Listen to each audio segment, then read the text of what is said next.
যাদের ঘুমাতে দেরি হয় তাদের জন্য ভিডিওটি শেষ পর্যন্ত দেখবেন। এক ব্যক্তি হযরত ইব্রাহিম ইবনে আদহাম রাদিয়াল্লাহু তাআলা আনহু এর সাথে তর্ক করছিল যে বরকত বলতে কিছু নেই। তিনি বললেন, তুমি কি ছাগল ও কুকুর দেখেছ? লোকটি বললেন, জি দেখেছি।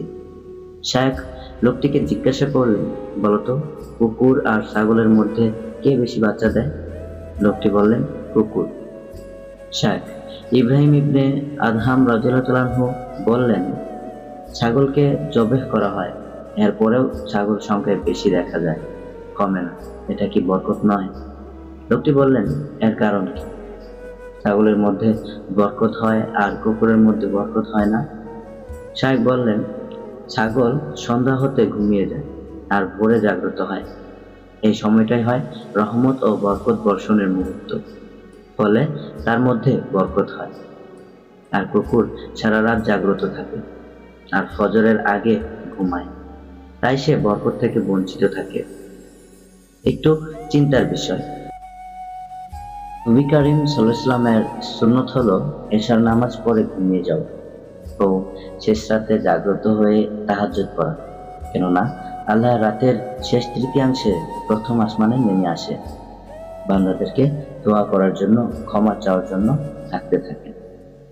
আর আমরা সারা রাত মোবাইলে, ইন্টারনেটে, হারাম কাজে ব্যস্ত থেকে ঠিক ওই সময়টাতেই ঘুমিয়ে পড়ি, আর ফজরে তো খবরই নেই।